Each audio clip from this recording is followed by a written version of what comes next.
Liar. Everywhere. On netrootsradio.com.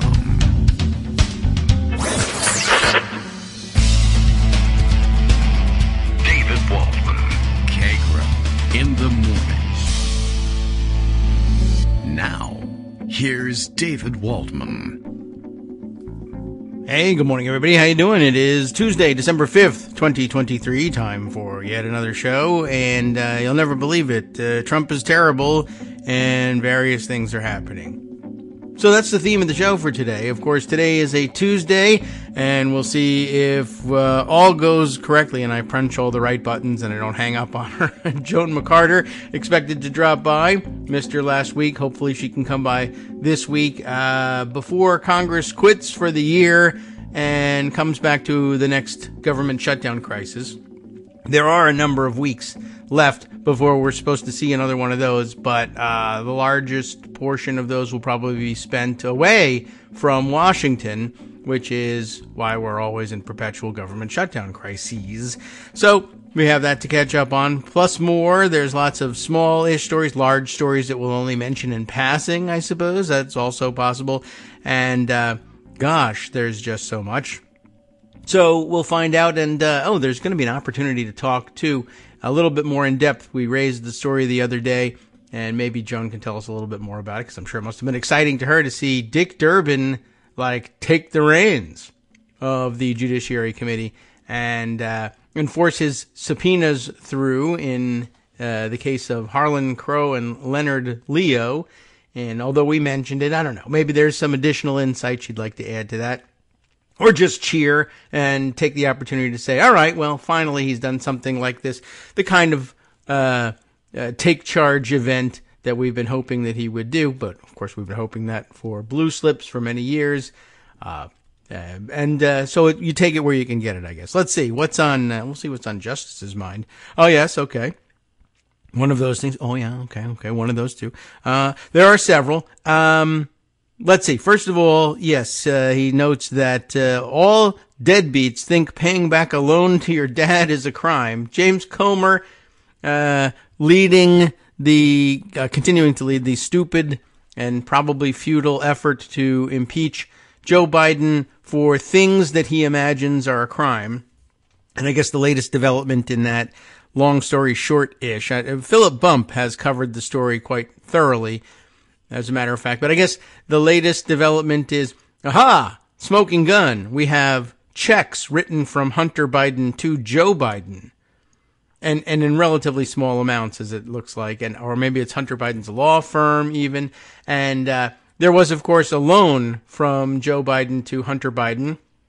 And Hunter Biden is paying that loan back. And that is apparently a foreign concept to Comer, who actually went on TV and was, asked about it and said, I give money to my kids all the time. They don't pay me back. Well, that's because you guys are a bunch of losers and you don't instill that sort of thing in your family values, et cetera, et cetera. I thought you were for good old-fashioned capitalism, but I guess you're not.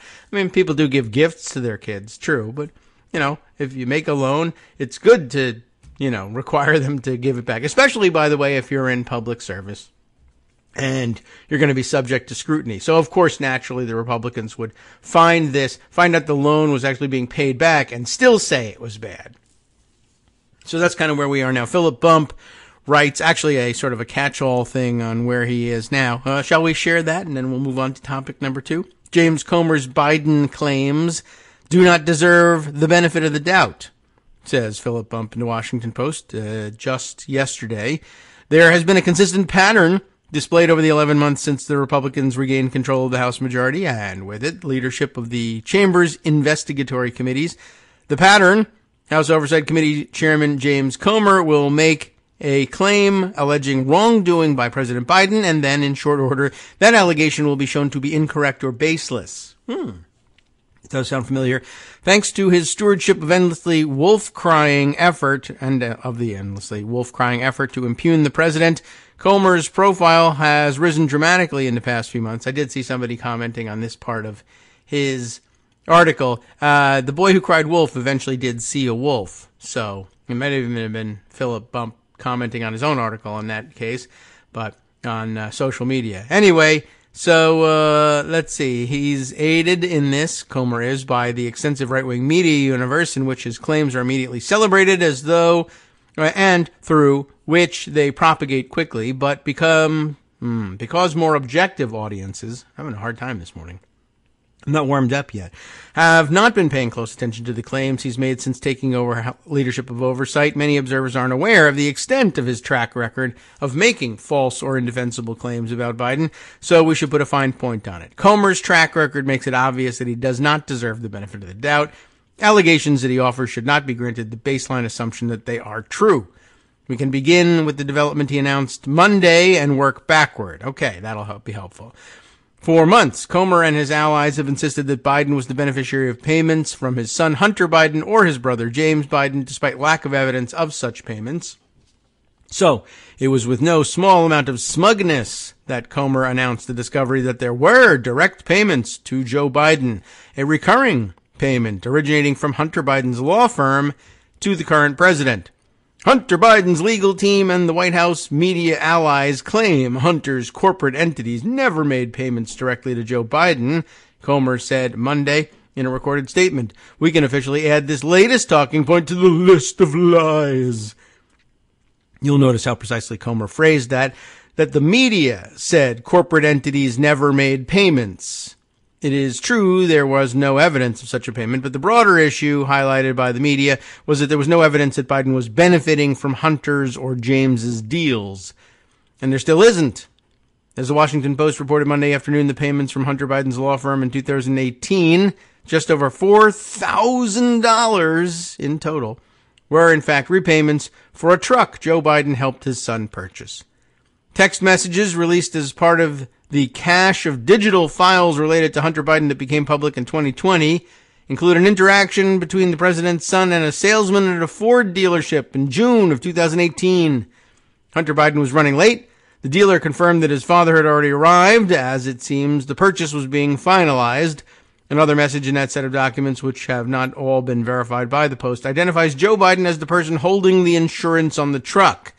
In fact, the truck repayment, in the specific amount elevated by Comer, was reported by the New York Post in April of 2022. What this new revelation from Comer suggests is not that Biden was integrated into his family's business interests, earning gobs of money on the sly. It's that Hunter Biden needed help buying a truck and turned to his dad. Remarkably, we went through a similar thing with Comer just last week. Then he asserted that Joe Biden has received $40,000 in laundered China money in the form of a personal check from his sister-in-law. Biden received a personal check from his sister-in-law, Sarah Biden, but this too was repayment for a loan Joe Biden had extended to her husband, James. One good indication of this is that the memo field on the check read, loan repayment. But Comer, coming up dry after nearly a year of investigating Biden, was intent on overhyping what his probe had found, the, quote, laundered China money. Part of it is unsubstantiated, that part, depending on transfers of money between multiple accounts over a matter of several weeks to tie the $40,000 Biden was repaid to funding from Chinese business partners of Hunter and James Biden. At first, he even tried to cast suspicion on the idea that this repayment and another larger one were loan repayments at all, even though that's what it said on the check. At another point, he suggested that even if it was a loan, Joe Biden had benefited from his family cashing in on his name, even though being repaid for a loan was, as though being repaid for a loan was an enormous financial gain. It is, of course, no financial gain at all. More recently, Comer decided that the Bidens were using loans, sneakily. He appeared on Maria Bartiromo's Fox News show on Sunday to hype an email sent by a bank official in 2018 raising questions about Hunter Biden's financial activity. You'll note that the events in this article all occurred while Joe Biden was a private citizen. This fits a pattern that we've been talking about on your show for months, Comer insisted, where the Bidens were taking in, millions of dollars from our enemies around the world. And they were calling them loans because when you say loan, you don't have to report that on your taxes because it's a loan.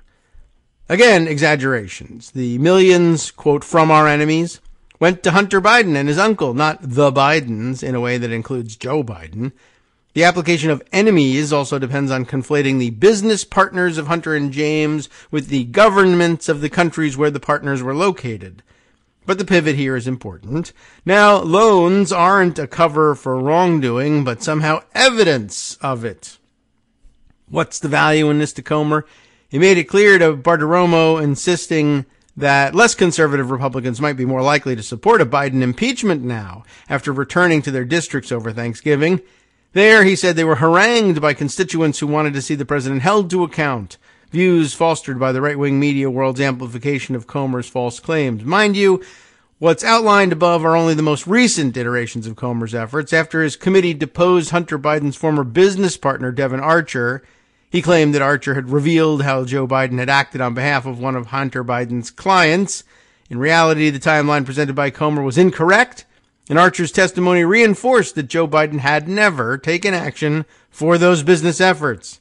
Comer had already tried to suggest that a sentencing development for Archer, who was convicted of fraud charges in 2018, was perhaps meant to intimidate Archer before his testimony, which was a baseless claim.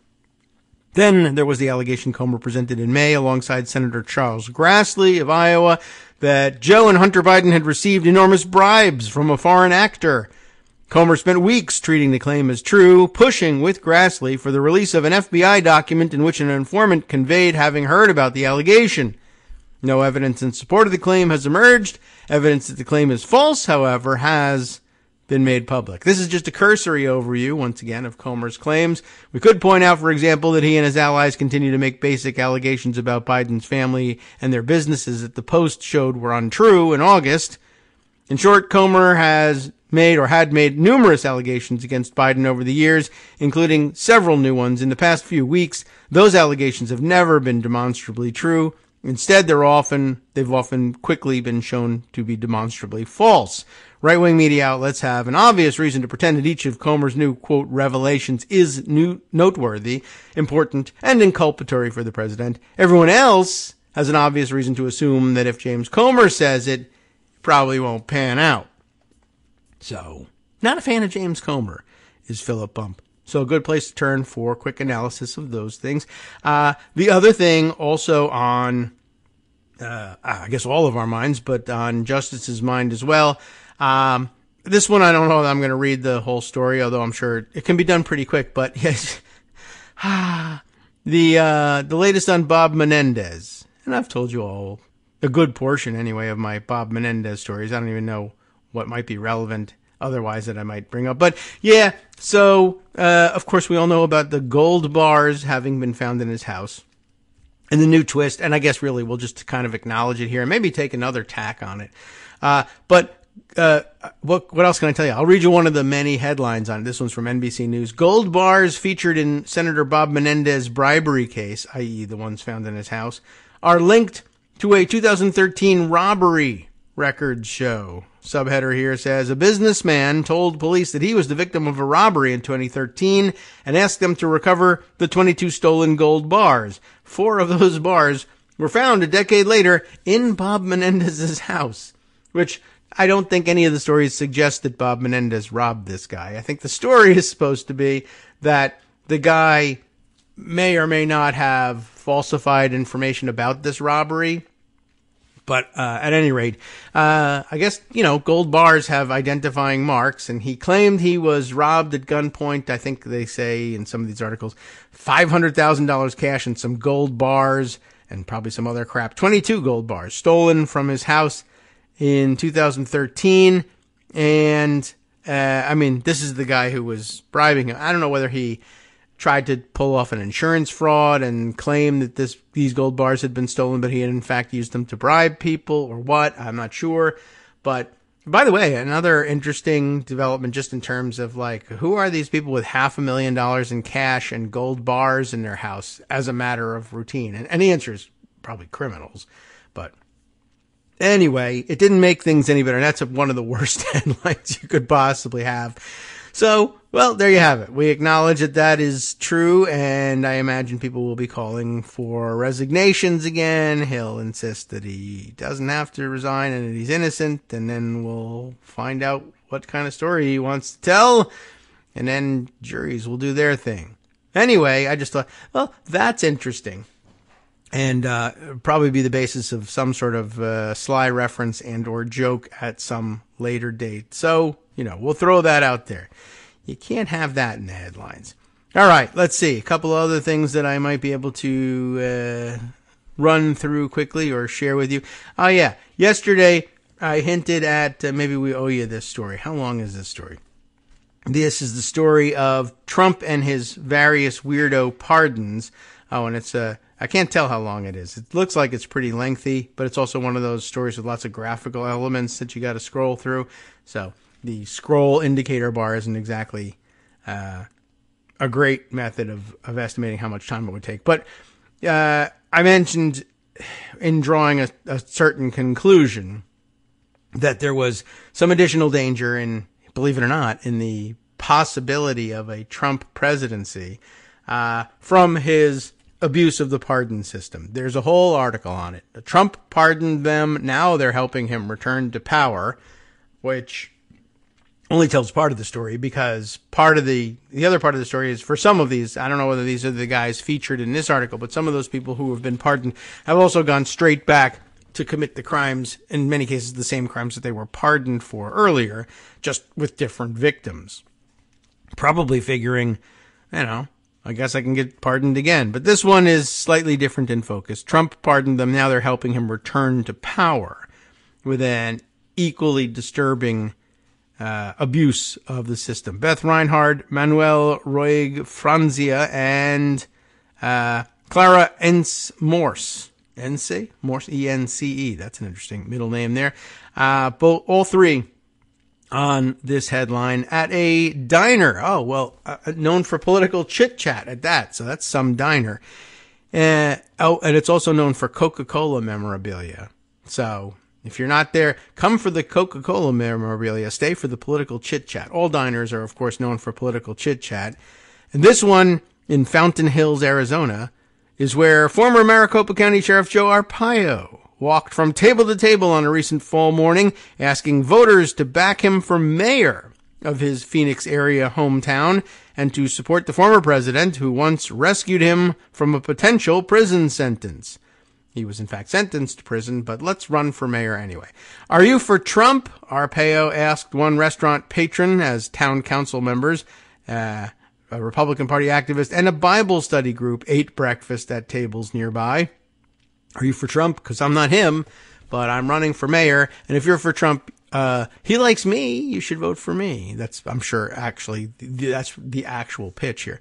In the 6 years since Arpaio received Donald Trump's first presidential pardon, the ex-sheriff, known nationally for his anti-immigrant agenda, has worked hard to boost his staunch ally in this swing state, from pressing voters one by one to vote for Trump in 2024 to issuing endorsements that the former president has reposted to millions of followers online. Never before had a president used his constitutional clemency powers to free or forgive so many people who could be useful to his political future. Or his future political efforts is how it reads here, actually. A Washington Post review of Trump's 238 clemency orders found that dozens of recipients, including Arpaio, have gone on to plug his 2024 candidacy through social media and national interviews, contribute money to his front-running bid for the Republican nomination, or disseminate his false claims of voter fraud in the 2020 election. And then there's the graphical item, a chart of Trump's clemency recipients who are offering him support. There's a group who are, they're organized by what they're doing for him now and what crimes they were pardoned from.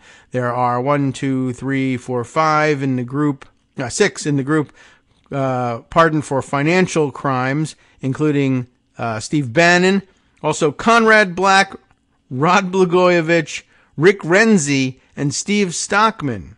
That's interesting. They don't have a photo for Steve Stockman. He was a member of Congress. So was Rick Renzi, right? Anyway, okay. Let's see. In campaign finance crime land is Dinesh D'Souza and Jesse Benton and John Tate. Contempt contempt of court issues. I guess it was court or Congress. I'm not certain which. Joe Arpaio. False statements. There's Roger Stone, Charles Kushner, and Michael Flynn. Let's see. In tax crimes, Bernie Kerik and Paul Manafort. Drug crimes, Adrian Davis Miller and Charles Duke Tanner. For illegal hunting, James E. Johnson Jr. For civil rights violations, Gary Brugman. Great to free him. Gun charges, there's Lil Wayne and Kodak Black. I guess actually working on his behalf. And also of some interest, Angela Stanton King. Pardon for theft. Phil Lyman and pardon for trespassing and obstruction of justice, Scooter Libby. Imagine that. Is Scooter Libby offering Trump support? That's amazing, considering how dead set against Trump it appears the Cheney family is. And the Cheneys were his patron, but I guess he got in trouble under their patronage and he got freed under Trump's. So I guess he's switching teams. That's pretty interesting. These 24 individuals were charged with or convicted of a range of crimes and were pardoned or freed from prison by Trump. These clemency recipients have boosted Trump in the media, in interviews, podcasts, social media, books, and music. Some clemency recipients are backing Trump's 2024 bid by donating money, working directly for his campaign, or offering other support. I imagine the music was probably being offered by Scooter Libby, famous recording artist. Anyway, others who received pardons, and the different pictures light up as you scroll. Others who received pardons or commutations are spreading Trump's false claim that the 2020 election was rigged against him. You can guess who those people are. Well, I'll run through them. The ones you could guess: Steve Bannon, D'Souza, Kerik, Flynn, Stone. But in case you didn't know, Phil Lyman, whoever he is, I don't even remember, and Angela Stanton King, all spreading the 2020 big lie. Trump savored his nearly absolute power to issue pardons, which erased the civil consequences of federal convictions, such as losing the right to vote or own a gun, and commutations, which cut short federal prison terms. The power to pardon is a beautiful thing, Trump said as president in 2018. You got to get it right. You got to get it right. You got to get the right people. I want to do people that are unfairly treated. Yeah. Anyway, Arpaio's pardon in August of 2017, which forgave his conviction for disobeying a judge's order to stop profiling Hispanics, set the bar for how the new president would bypass the rigorous Justice Department screening process and act unilaterally to bestow clemency on his political allies. We did mention this. More than 6 years later, Trump's clemency record offers critical insights into how he might wield one of the presidency's most unfettered powers if he is elected to a second term, or if he steals one, potentially to undo the work of a Justice Department he scorns, to eliminate the threat of criminal prosecution against him and his allies, and to continue to build an army of indebted supporters he can call on to, as needed, to back him. The former president has already made clear that he would consider clemency for the hundreds of people charged in connection with the violent pro-Trump riot at the U.S. Capitol on January 6th. Full pardons with an apology to many was how he put it in a 2022 interview. Experts say Trump's abuse of the pardon power while in office was unprecedented in modern times. The Arpaio pardon previewed a whole different approach, in which the clemency power was going to be widely used to reward cronies and score points with constituents, said Larry Kupers, that's Kupers, and I guess at the pronunciation, who led the Justice Department office that reviewed clemency requests, but left halfway through Trump's presidency in protest of his approach. It looked so transactional in that it was furthering his own interests. And in some cases, there are accusations that it was directly transactional. Trump's decision to return to politics, unlike many other one-term presidents, means that he can reap the benefits of that politically charged clemency process as he campaigns again for the White House. Many of the campaign donors, Republican operatives, and media pundits who made his clemency list were well positioned to return the favor. When mainstream social media sites banned Trump and TV networks limited his appearances after the attack on the Capitol, clemency recipients such as Steve Bannon and Dinesh D'Souza extolled him on conservative platforms and offered him airtime. After some financial supporters pulled away, they wrote checks. And as Trump's election-denying allies faced lawsuits and in some cases criminal charges, they continued spreading his bogus theories. One Republican consultant pardoned for a campaign finance crime, John Tate, is even working for Trump's 2024 campaign, records show. As former criminal defendants, these clemency recipients are particularly poised to amplify the former president's attacks on a justice system that has brought 91 felony charges in 2 state and 2 federal indictments against him. Many of them are fueling one of the defining narratives spun by Trump for his 2024 campaign, a 2-tier justice system in which the former president and his supporters are unjustly persecuted, victims of a political witch hunt. It's a line of attack carried on by a procession of public figures pardoned by Trump, from Utah State Representative Phil Lyman, there's the answer there, who slammed a government weaponized against Donald Trump, to business executive Conrad Black, who wrote a column branding criminal charges against Trump as the true threat to American democracy, to former Illinois Governor Rod Blagojevich, of course, once a Democrat anyway, who assailed one of the federal indictments against Trump as a poisonous political hit. Several clemency recipients told the Post they would be supporting Trump regardless of his decision to release them from prison or pardon their criminal offense. That's probably true for at least some of them. He never asked me for anything, Arpaio said. He reflects what I believe in. Yeah, I think I can actually take him at his word in that one. The Post examined all acts of clemency by Trump during his 4 years as president, including reviewing court documents and Justice Department records and interviewing more than 15 people who took part in clemency decision-making, most of whom spoke on condition of anonymity to disclose private conversations and avoid antagonizing the Republican frontrunner. They said Trump relished the lack of checks and balances on his ability to issue pardons and commutations. It was like having a magic wand, which was his fantasy version of how all things should work, one said. Hi everybody, it's me, David Waldman. Yes, the same guy who interrupts you all the time. Interrupting you one more time, just to tell you again, another reminder that your contributions are what keep this show on the air, and patreon.com, patreon.com, is still among the easiest ways to make the sustaining subscription donations that keep us afloat. Are you ready for the pep talk about how our Patreon campaign is still going strong and growing? Well, too bad. Yeah, the plain fact is we actually are headed in the wrong direction, and whereas we once had about 175 monthly patrons, we're now actually down below 150. Time to recruit some more. Not exactly the kind of news I wanted to share, but there it is. For those of you in a position to support the show, patreon.com does make it easy to make those secure, recurring monthly contributions to do so. Patreon.com/KagroX gets you straight to our donation page. We've been through a lot together. The worst of the pandemic, we hope. The worst of the insurrection, we hope. So go ahead and treat yourself. You don't need an excuse. Give yourself the gift of a little something you enjoy in life. Support the show. And of course, if you happen to prefer using PayPal or even the Square Cash app, we're up and running on those options too. So thanks again, everyone, for all your support. We couldn't, or at least shouldn't, do it without you. Hope you'll be on board soon too. Thanks for all your support. All right, welcome back now to the Kagro in the Morning Show here on Netroots Radio. How would you like to know some more about these Trump pardons? I think it's a serious problem. We'll continue on, at least for the time being, but I bet you probably knew that he viewed pardons as a magic wand. He would get really pumped, we're told by one of these insiders, about it because it was something only he could do. It was like The Apprentice, said an influential clemency advocate, referring to Trump's reality television show in which he single-handedly declared winners and losers. Trump spokesman Stephen Chung, remember him, said in a statement that the president's clemency orders went through a vigorous vetting and review process. They didn't. And that he considered each individual's circumstances. That he may have done.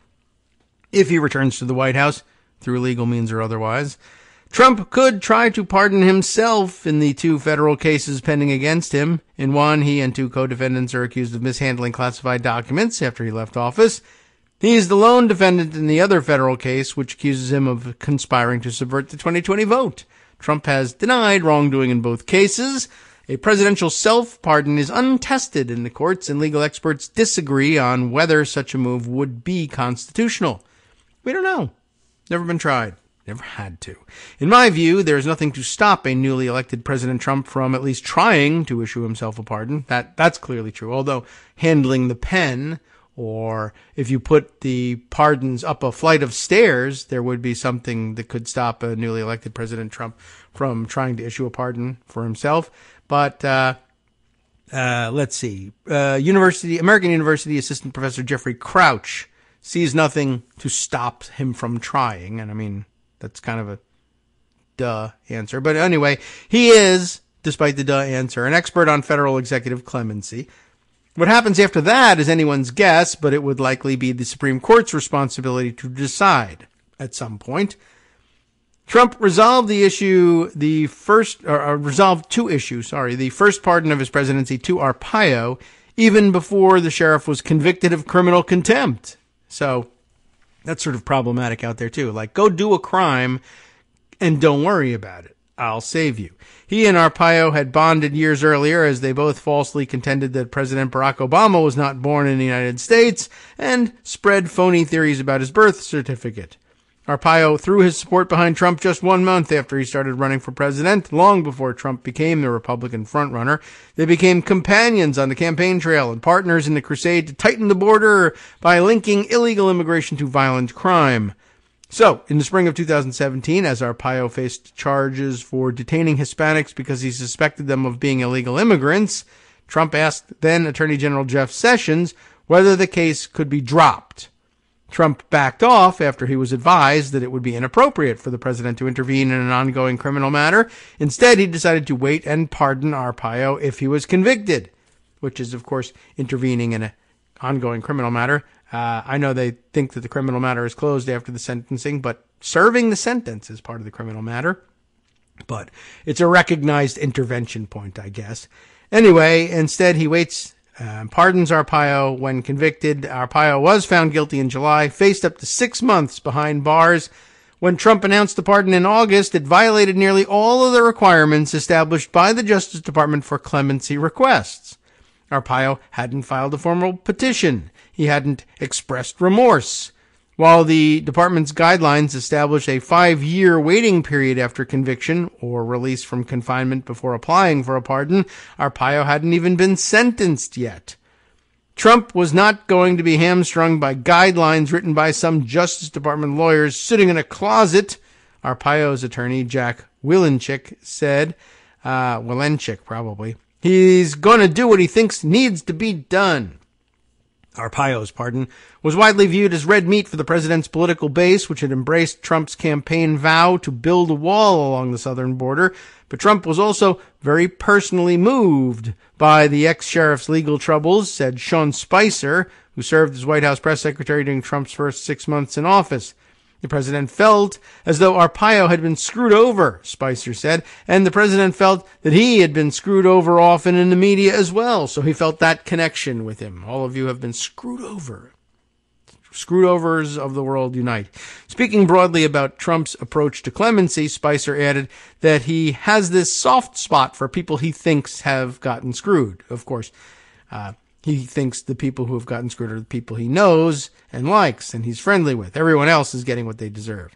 Top Trump administration officials involved in the clemency process, including his son-in-law, Jared Kushner, who served as a senior White House advisor, and White House counsels Don McGahn and Patsy Maloney, you remember him, did not respond to interview requests because, well, one, they don't want anything to do with it anymore, and Kushner, of course, slipped through 4, 5, 6 personal requests of his own, so he doesn't want to talk on the record about that.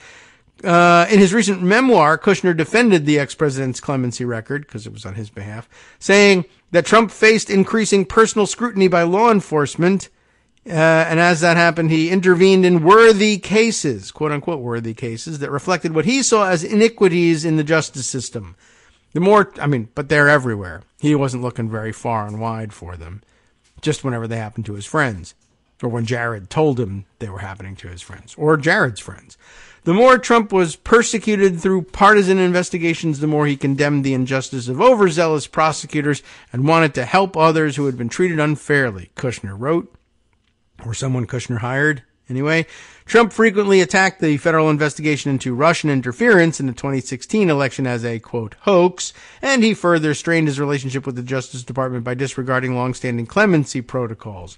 Officials evaluating commutation requests are supposed to consider the amount of time served, old age or serious illness, evidence of rehabilitation, and cooperation with the government. If you don't enforce the department's rules, you get arbitrary decisions and corruption. Trump's former Deputy Attorney General Rod Rosenstein said in a recent interview, under Trump, the clemency process certainly appeared arbitrary because people with the right connections were able to get clemency. And to avoid the appearance of corruption, it's important that the rules be followed. Well, they weren't. And they now run around claiming that there's no recourse. Although it is interesting that he uses the word arbitrary, because one of the few things that you can use in another setting, it's not entirely clear that it would be usable in a presidential pardon setting, but in another federal rulemaking, decision-making setting, you can overturn decisions that can be clearly demonstrated to be arbitrary and capricious. So I don't know whether that's something you can actually, no one's ever tried, because no one's ever tried to make an arbitrary and capricious pardon, although, well, there have certainly been controversial pardons, but I guess they too go through a vetting process. Even if they have the skids greased, they do meet some of those hurdles, if not all.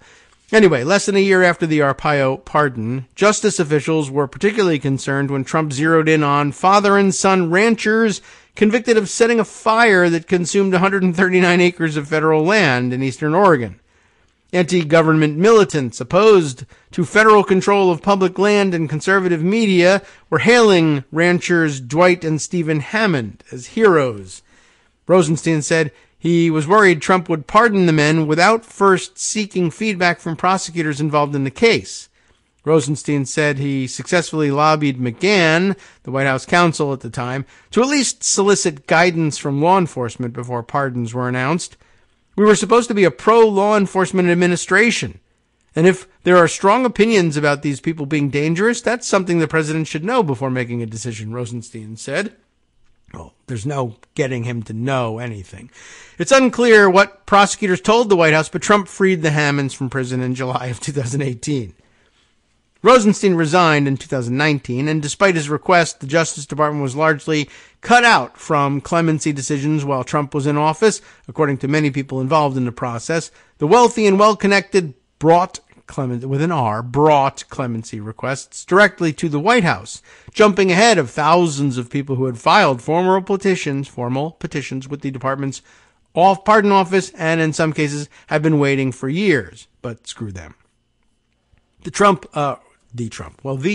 Donald also took cues from Fox News. Remember all those? The network that helped propel his political career. Fox News host Sean Hannity, a friend and informal advisor to Trump, championed the case of Clint Lawrence, the former U.S. Army officer convicted of second-degree murder after he ordered soldiers to fire on unarmed Afghans. You gotta champion a case like that, right? Shortly after his pardon in late 2019, Lawrence joined Trump on stage at a GOP fundraiser. A few months later, Trump freed Blagojevich midway through his 14-year sentence for trying in 2008 to sell Obama's vacated Senate seat. Blagojevich had appeared years earlier on Trump's reality TV show and had recently written a column from prison saying Trump was unfairly impeached by the House over his efforts to pressure Ukraine to investigate his 2020 rival, former Vice President Joe Biden. After receiving the pardon, the lifelong Democrat declared himself a Trumpocrat. A cottage industry of lawyers and lobbyists selling access to the White House emerged. One prominent Trump ally, Republican consultant Matt Schlapp, whose wife Mercedes worked for a time as a senior official in Trump's White House, received a $750,000 fee for lobbying on behalf of an executive convicted of securities fraud, though he failed to secure a pardon. public records show. But he got the money anyway. That's interesting. Ordinarily, you'd be rather wary of paying that if you had never had, if there was no reason for anybody to believe that you were going to get clemency. But, now there was a cadre of people you could pay where, you know what, anything goes. If I paid the right person and it happens at the right time, I could get a pardon for no reason. People were trying to jump the line and avoid the scrutiny of the ordinary process, Rosenstein said. If people want to pay a lawyer or a lobbyist $750,000 to advocate for them, that's fine. But when you're doing it to avoid the scrutiny, I think that's unfair. To some criminal justice activists who view the Justice Department as biased against defendants and its screening process as too sluggish, pitching clemency requests directly to the White House created a more streamlined process. It was chaotic and capricious. There's the other weird word that makes up that magical legal phrase, arbitrary and capricious. It was chaotic and capricious at times, they said, but Trump gave second chances to many deserving inmates. Roughly 1/3 of Trump's clemency orders went to nonviolent drug offenders, and I suppose that's something that a lot of people actually advocate for, at least in some cases. So perhaps there's some common ground there. By the way, I got a note here from Justice about the Hammonds in Oregon. The Hammonds' conviction for setting a forest fire was, by the way, the fire was set to cover up their deer poaching, which is not great. And that was the reason that the Bundys led the Malheur Reserve takeover. And now this, let's see, an article from Oregon Live. Ammon Bundy in hiding after losing Idaho home. Oh, okay. Websites in legal battle with hospital. Websites in legal battle with hospital. How does that even happen? All right.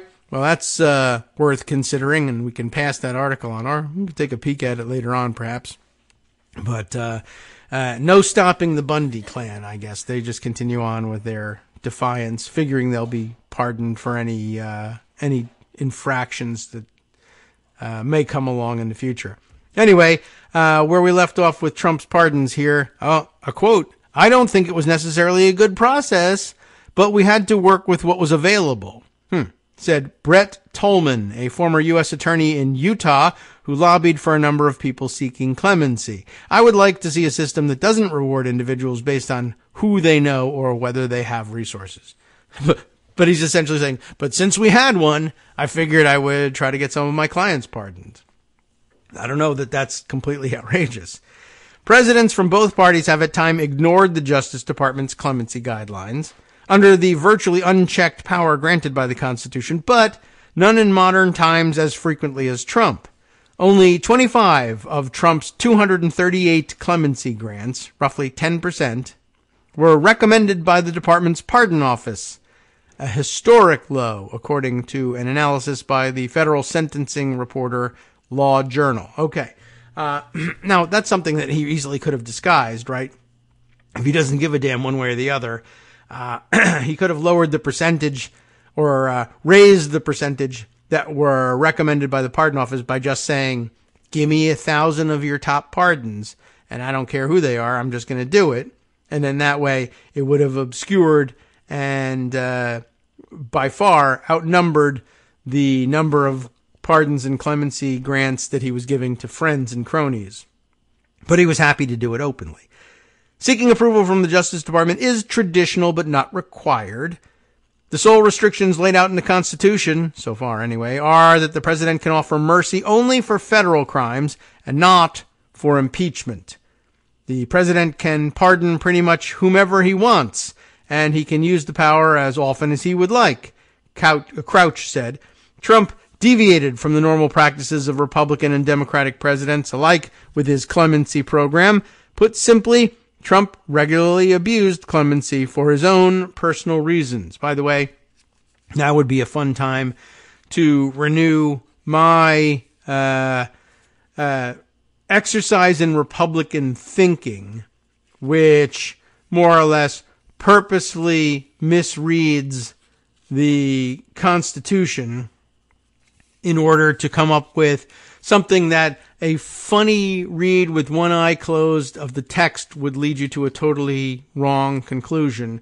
But why not simply amplify it anyway and see if you can get federal judges somewhere to believe it. And if you can't, offer fabulous junkets to resort hotels where you could teach them to make such an argument and to accept it and how to incorporate it into their decision making. But with respect to the pardon power, Article 2, Section 2, we've got here the president shall be, it starts with the commander-in-chief clause, shall be commander-in-chief of the Army and Navy, et cetera, et cetera.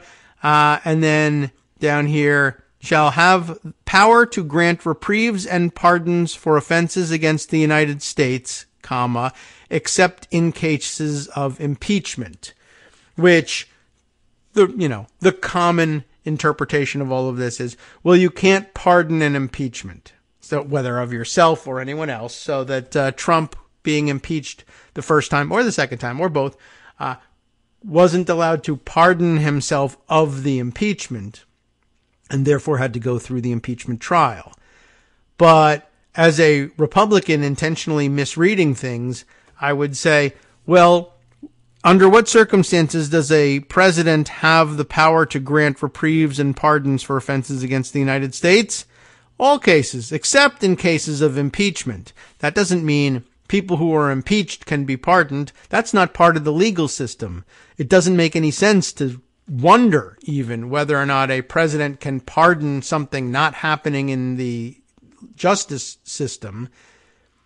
But it might make sense, at least I'll tell you to go around telling people it makes sense. It might make sense that a president who's been impeached no longer retains the pardon power. That's not what we've traditionally interpreted, and no one believes that. But for the longest time, no one believed that there was a personal right to go about armed either. So they've changed the interpretation of the Second Amendment through repeated pressure. Why not just simply argue the same? I'm sorry. Not only were you were impeached twice. And not only does that mean prospectively you can't grant pardons, but it might even mean, by golly, if we had 5 robes in the Supreme Court who would say yes, it could absolutely mean that all pardons retroactively, even those previously granted by a president facing impeachment, were invalid. Now, I don't think that's a particularly fair way of approaching things, given that a president can be impeached by a simple majority vote of the House of Representatives. But that would be interesting if there were a congressional veto on pardons that way. But it's not traditionally how we viewed things. But you could at least say prospectively once you've been impeached, or let's say if you've been impeached twice, and you've been impeached twice by, it doesn't really make a difference, but I always thought that would be a fun way of interpreting the clause. Now, let's see, back to the organized thoughts in the article. The president can, it says, pardon pretty much whomever he wants, and he can use the power as often as he would like, Crouch said. At least that's been the decisions to date.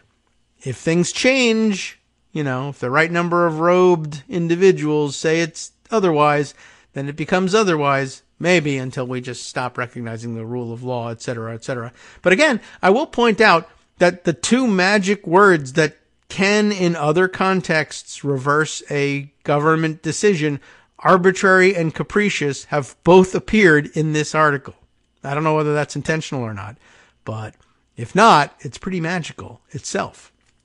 Anyway, Trump deviated from the normal practices of Republican and Democratic presidents alike with his clemency program. Put simply, Trump regularly abused clemency for his own personal reasons. And for a power that is unfettered, as they often say, there's no way to abuse it. But you have the feeling that this has been abused. And that's, of course, because what that feeling is telling you is, I feel like some of these decisions are arbitrary and capricious. They really could probably get somewhere with this claim in court.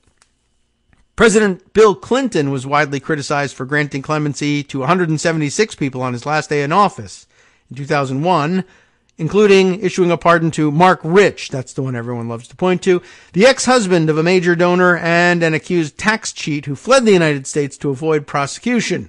But some former Trump officials describe his abuse of the pardon power as more far-reaching.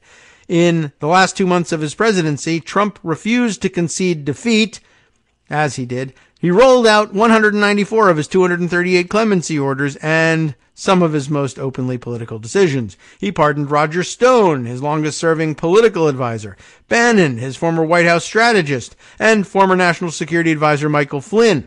He pardoned his 2016 campaign manager, Paul Manafort, and a foreign policy advisor and the Alabama chairman from that campaign. The first two members of Congress to endorse Trump, Representatives Chris Collins and Duncan Hunter, got pardons. So did Hunter's wife, Margaret, along with a member of Trump's golf club in Westchester, New York, the owner of a half-dozen condos in Trump Tower in New York, and a top Republican National Committee fundraiser.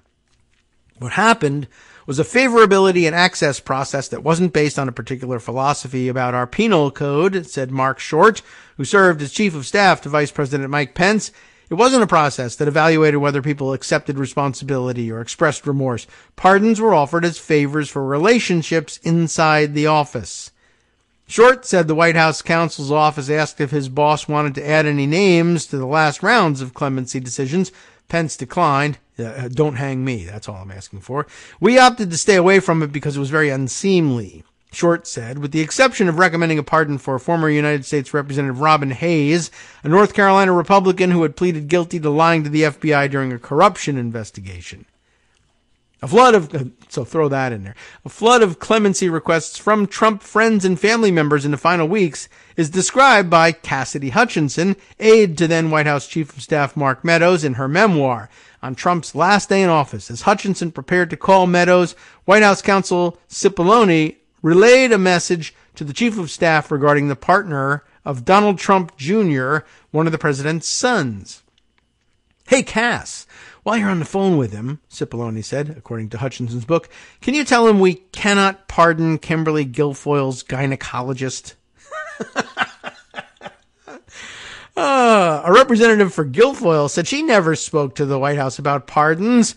Cipollone and Hutchinson did not respond to requests for comment about the exchange. Hutchinson's book does not include additional details, and of course, it wouldn't require Kim Guilfoyle to make a call to the White House in order for that request to be passed on. Don Jr. could have done it. All right, let's see. Another graphic is coming up here. The media champions, I guess people who are most frequently in the media championing Trump and his reelection, who have also been pardoned along the way. After Trump left office in the wake of a deadly attack on the Capitol, his future looked precarious, did it? He had been booted from social media platforms. Oh, that's true. Political allies were peeling off. His private businesses were in turmoil. Trump and other election deniers were also starting to face congressional investigations, criminal probes, and civil lawsuits. As Trump plotted a comeback, some of his most important boosters were pardoned media figures, podcasters, talk show hosts, YouTubers, and columnists who have promoted his record and belittled his legal and political foes. As Trump fends off criminal charges, these social influencers turned clemency recipients, wink, are helping him wage the battle for public opinion. They are reaching tens of thousands of voters, from Bannon, Trump's former strategist and host of one of the most popular political podcasts in the United States, a real tragedy, to Angela Stanton King, an African-American YouTuber with a much smaller audience, but just as fervent a message. Right-wing commentator D'Souza, pardoned by Trump in 2018 for a campaign finance violation, now hosts a podcast where he regularly elevates Trump and condemns the charges against him. Trump may be gagged, but I'm not. But you do make me gag.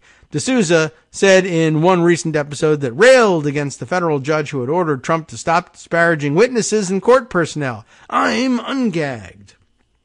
Programs hosted by clemency recipients have also welcomed the former president and live-streamed his campaign rallies, expanding Trump's earned media, quote-unquote earned media, the invaluable exposure that doesn't cut into a candidate's advertising budget. Stone, a veteran Republican operative whose sentence for trying to impede the Russia probe was commuted by Trump, gained a high-profile perch this year on WABC AM, one of the top-ranked radio stations in New York City. The first guest on the June debut of the Roger Stone Show was Donald Trump. I have the greatest president since Abraham Lincoln on my show, President Donald J. Trump, Stone told his audience. I believe that Donald Trump was put in place by the Lord at a pivotal time in American history. Stone then offered Trump more than 40 minutes to detail his own grievances. Trump called Jack Smith, the special counsel in the federal documents and election cases, and others in Smith's office, bad people and thugs. Stone told the Post he did not lobby Trump for a pardon. I made my appeals in the public and in the media, Stone said. I had no advanced conversations with the president. I didn't know what he did until he did it. Bannon, whose federal charges for defrauding donors whose federal charges of defrauding donors of more than $1 million in a build-the-wall fundraising scheme were preemptively pardoned by the president, attracts tens of thousands of listeners to his War Room podcast, according to the Rephonic podcast database. The twice-daily program regularly glorifies Trump's Make America Great Again movement and tears down the criminal charges against him. Bannon also frequently reposts pro-Trump content on the Getter social media platform, where he has more than 5 million followers. Typical Bannon posts include, "The weaponized justice system out to get Trump," and "Biden regime fears Trump and MAGA." He did not respond to requests for comment. When news broke in April that Trump had been indicted in a New York case alleging hush money payments to adult film actress Stormy Daniels, Stanton King turned on a camera and rallied followers of her YouTube program, which has more than 45,000 subscribers. Pardoned for her role in a car heist ring, Stanton King lit into prosecutors, belittled President Biden's approach to black voters, and echoed Trump's false claims about the 2020 election. This is not about prosecution. This is about persecution. This is about interfering in the 2024 election because they know y'all not voting for Joe, she told her audience in a profanity-laced rant. We didn't have the profanity in this rant. They know Joe can't beat Trump. They know they can get away again with what they did in 2020, so they had to try to do everything they can to destroy this man, destroy his reputation. She went on to vilify Daniels.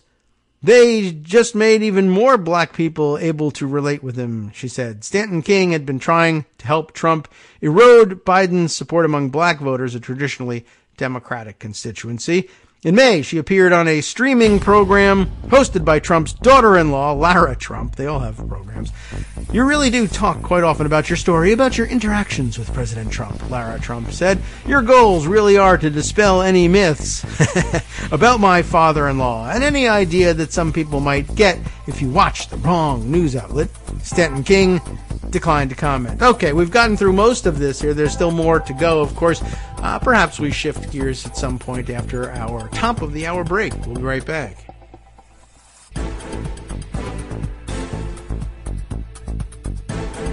All right, welcome back now to the Kagro in the Morning Show here on Netroots Radio.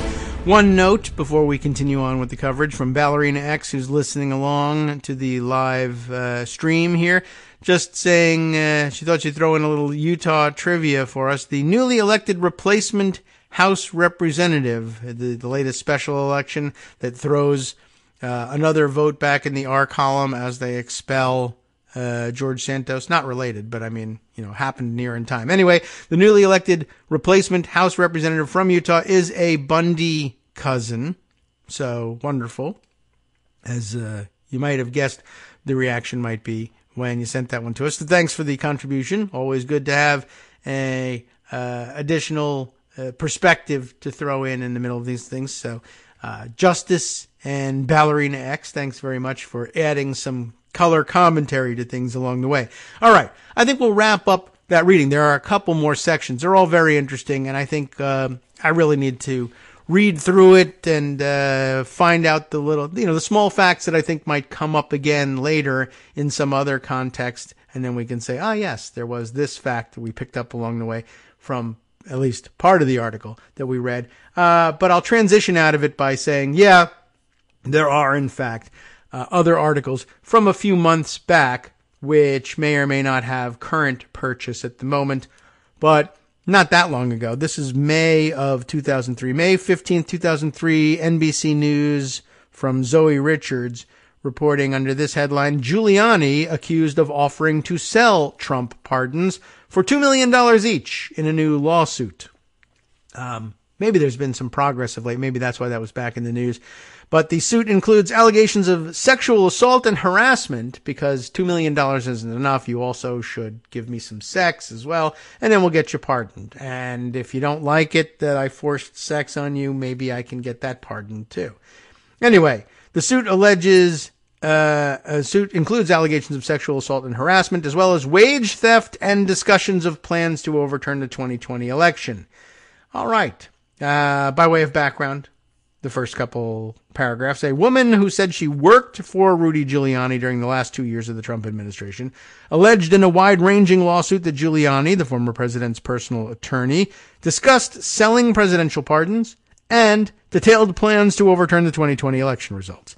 In a 70-page complaint filed in state court in New York on Monday, no pardons there, I guess, Noelle Dunphy said that after Giuliani hired her in January of 2019, he also, by the way, sexually assaulted and harassed her, refused to pay her wages, and often made sexist, racist, and anti-Semitic remarks, adding that she had recordings of numerous interactions with him.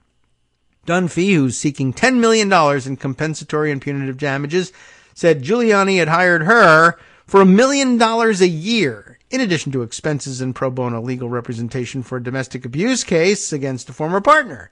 Just throw that in there. That's really amazing. I don't know who Noelle Dunphy is, but I'd love to know what it is about her that made her think, I mean, is she a famous person? Did we know? I mean, besides being famous from this case, that you would get $1 million in salary per year. I mean, I think that should have been a red flag. Like, I don't think he's actually hiring you for what you think you're being hired for. But, you know, I mean, you're entitled to think that. No one wants to think they're being hired as the target for sexual abuse. I can understand that. And everybody thinks they're worth that much money. It's just very rarely do people actually get it. And then, of course, to say, I'm going to pay you $1 million a year. And then for you to say, you know what, though? I also need legal representation in a domestic abuse case. Could you do that for me for free so I can keep every cent of the $1 million of my salary? As opposed to, you know, you're getting paid $1 million a year. I think you can afford your legal coverage. But whatever. Why not? You're negotiating a package. Throw it in there. Let's see. After she was hired, Dunphy alleged Giuliani kept her employment secret, because $1 million salaries easily kept secret, of course, and paid her only about $12,000. That's a lot less. And reimbursed some of her business expenses, owing her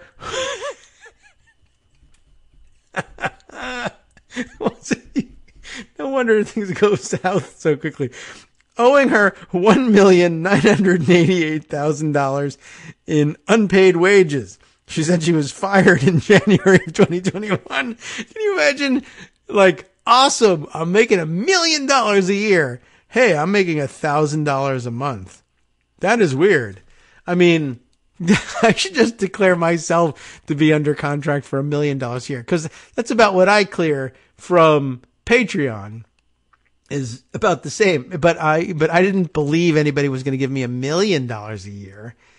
On the other hand, I'm not being sexually harassed. So anyway, if you guys would like to change that, well, one, there's the Patreon, of course, which, by the way, I should thank some new sponsors for. At two, I guess you could email me some sexual harassment. But I'm going to opt for the money on that one and just say, it doesn't have to be $1 million a year unless there's, I guess, if you want to pay me off for the sexual harassment. Anyway, I don't want any of the sexual harassment in my compensation package or in anyone's, really.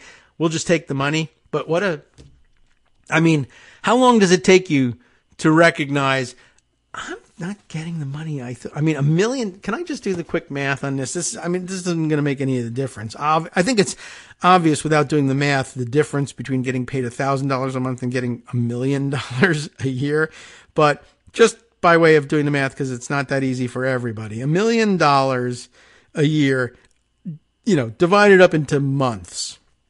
So to 12 pieces, you should be getting $83,333 a month if you're paid once a month. I mean, I guess if you're paid every 2 weeks, just just for fun. Well, then we could do it by weeks there.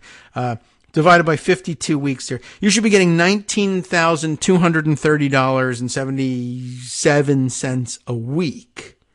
So if you're bi-weekly getting paid, is that right? Yeah, bi-weekly. $38,461.54 every 2 weeks. But instead, you're getting $500. Like, what kind of work was it and what did she do beforehand? Like, I'm worth $1 million a year. I'm just that good at what I do. Well, can you tell the difference between $38,500 and just $500? No? You're hired at $1 million a year plus sexual harassment, or minus sexual harassment, I suppose, is probably the better way to look at it. Okay. I find that hard to believe, and that you would go on for well, he's falling a little behind. Maybe next year they'll be better at paying me. I mean, how long do you do this for?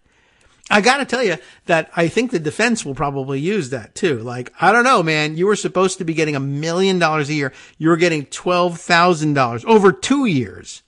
So you're really only getting $6,000 a year. You were getting $250 net per week or per month. I don't know. I've lost track of the calculations. But I mean, what if the defense says you must have been enjoying the sex? Because what other reason would you stay? They weren't paying you. That's bad. I shouldn't make that suggestion. He probably already thought of it. But it's not going to look right. Anyway, Giuliani has denied the allegation. We'll just put it at that. We don't have to make any excuses for him. Then his spokesperson says various reasons why he denies the allegations. Dunphy alleged in her suit that Giuliani talked about presidential pardons. She said that Giuliani claimed to have immunity. How do you like that? And told her that he was selling pardons for $2 million, which he and President Trump would split. That's probably also a bad bet. The lawsuit did not suggest any pardons were sold, just that they discussed it. And I guess if you're going to have an arrangement where you're going to split the money with Trump, make sure they pay you, and then you are responsible for splitting the money and sending it to Trump. Not that he's going to, not agree to run roughshod over you for all 2 million of it. But if you send the money to Trump in the first instance, you'll never get your 1 million. But my guess is if you're selling pardons for $1 million, I mean, here's what I would do, right? If I'm Trump, I'm smarter than Trump is, I think. Maybe he may be smarter than me at stealing money, though. That is possible. But if I'm Trump in this arrangement and Rudy says to me, I'll tell you what, I'm going to sell pardons for $2 million and I'll give you half the money.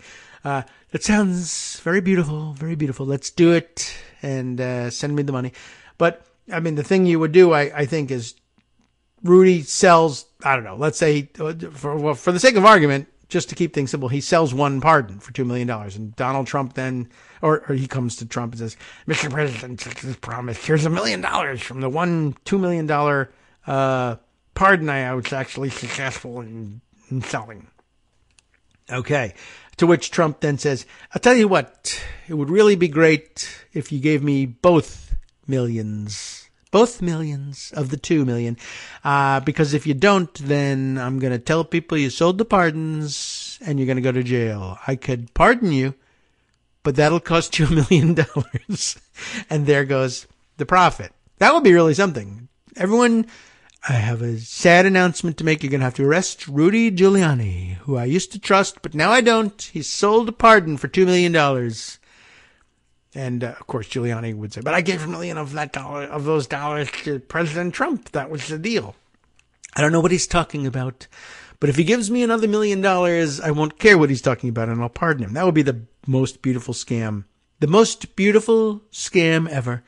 And, I would try it if I were him, quite frankly. All right. Where were we? I think that's really it. I mean, that's all I really wanted to tell you about was that there were allegations that he had done this.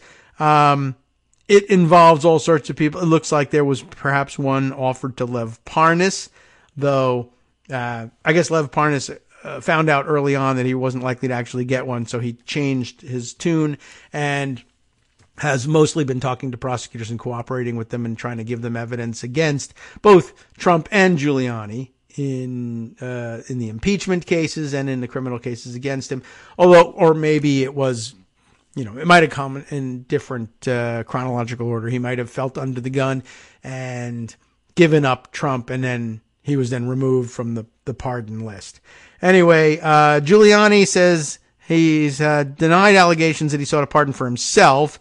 And let's see, he told Dunphy that she could refer pardon seekers to him so long as they did not go through the normal channels of the Office of the Pardon Attorney, because then they would be subject to disclosure under the Freedom of Information Act, according to the lawsuit. And he didn't want anybody to find out because he was busy stealing money.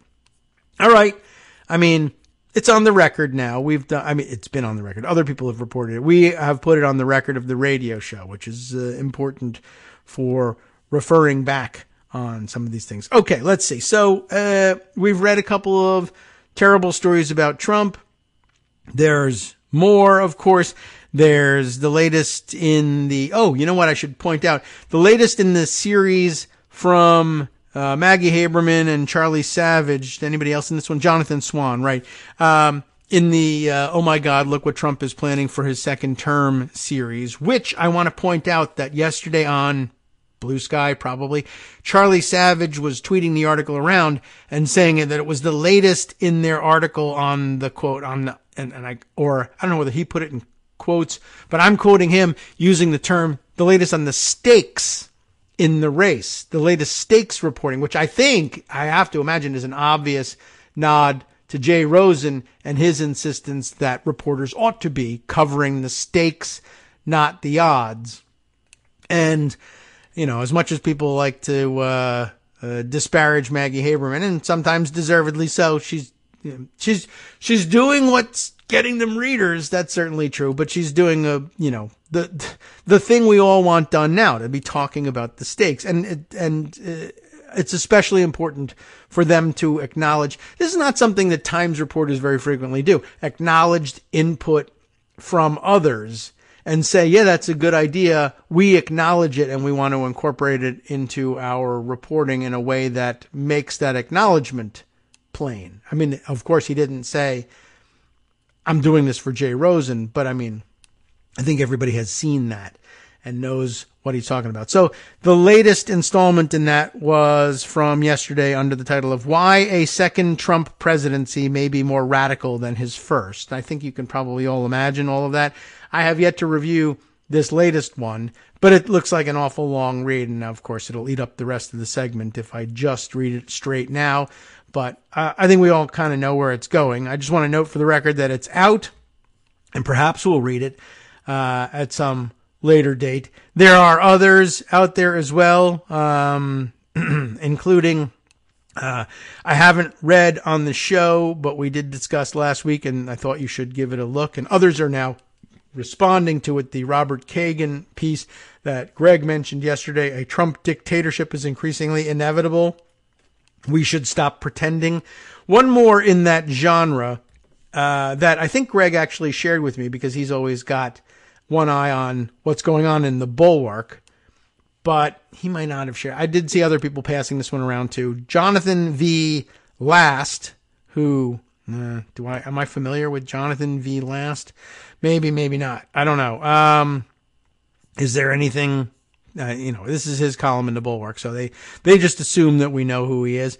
But this is a relatively quick one in terms of disaster tourism for a potential Trump second term. There's a storm coming. We all know it. And yet Americans are pretending that everything is normal. We are going to be confronted with an existential crisis again 11 months from now, and the majority of Americans don't care, says Jonathan Last.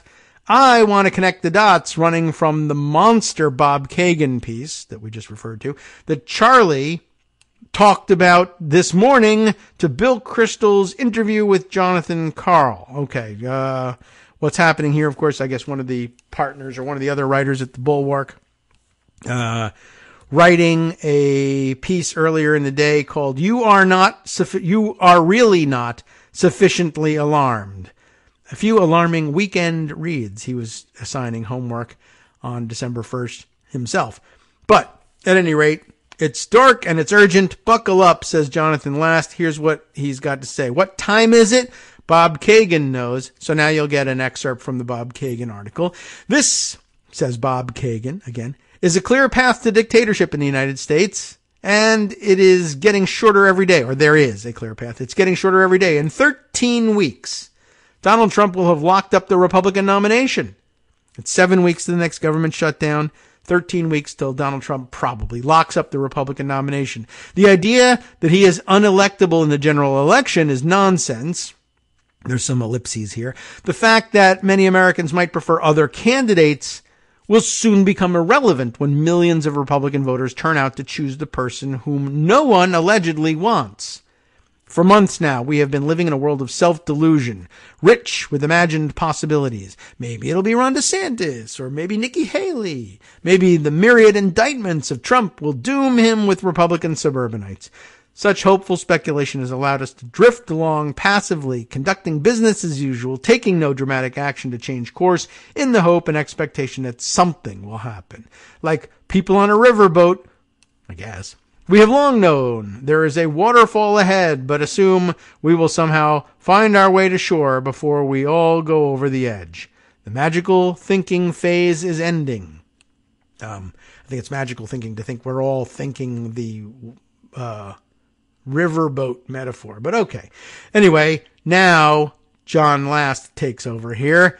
This is, all of it, exactly correct. We are at a moment of interregnum during which we can see a storm on the horizon. It's almost interlocutory in nature, one might say. But because it's sunny where we are right now, the public is pretending that everything is okay. It isn't. Kagan goes on to note that Trump's political power is about to increase. As Kagan says it, votes are the currency of power in our system, and money follows. And by those measures, Trump is about to become far more powerful than he already is. The hour of casting about for alternatives is closing. The next phase is about people falling into line. John again, this is correct. Once Trump is the nominee, then some percentage of Republicans who currently say they won't vote for him in a general election will change their minds. But again, as Greg reminds you, so long as some small percentage, even in a close election, when a small percentage of them won't change their minds, that may be enough. If, a free and fair election is what decides who takes power next. That's something to watch out for. Confronted with him as their party's nominee, they will get on board, Jonathan says. The hope is that this will be offset as Democrats and independents who said they wouldn't vote for Biden when Trump was a hypothetical change their minds once Trump is the actual nominee. What's the net on that trade? We don't know. But I expect a bump for Trump in general election polling once he's the nominee. Now, more Kagan. Trump will thus enter the general election campaign early next year with momentum, backed by growing political and financial resources and an increasingly unified party. Can the same be said of Biden? Is Biden's power likely to grow over the coming months? Will his party unify around him, or will alarm and doubt among Democrats, already high, continue to increase? Even at this point, the president is struggling with double-digit defections among black Americans and younger voters. Jill Stein and Robert F. Kennedy Jr. have already launched, respectively, third-party and independent campaigns, coming at Biden in the main from the populist left. The Democratic coalition is likely to remain fractious, it always is anyway, as the Republicans unify and Trump consolidates his hold. Now, John, then Kagan asks a question that is at once simple and devastatingly depressing. How do you make the case for Trump's unfitness to someone who does not already believe it? Kagan also highlights the great risk created by the criminal prosecutions of Trump. What happens to the rule of law when it is confronted by democracy and the people side against it? And then a quote again from Kagan. The likeliest outcome of the trials will be to demonstrate our judicial system's inability to contain someone like Trump, and incidentally, to reveal its impotence as a check should he become president. Indicting Trump for trying to overthrow the government will prove akin to indicting Caesar for crossing the Rubicon, and just as effective. Think of the power of a man who gets himself elected president despite indictments, courtroom appearances, and perhaps even conviction. Would he even obey a directive of the Supreme Court? Or would he instead ask how many armored divisions the Chief Justice has? And then back to John. Again, this is not science fiction. We're not talking about some hypothetical future a decade from now. Donald Trump is going to be the nominee. In November 2024, tens of millions of Americans will vote for him. The only uncertainty is whether or not he will eke out enough votes in a handful of states to carry the Electoral College. That's not the only question. The other one is, will it matter? Will he be interested in the Electoral College? Even if you are highly confident that Trump will lose, how confident are you? Put a number on that for me. Do you think Biden has a 9 in 10 chance of being reelected?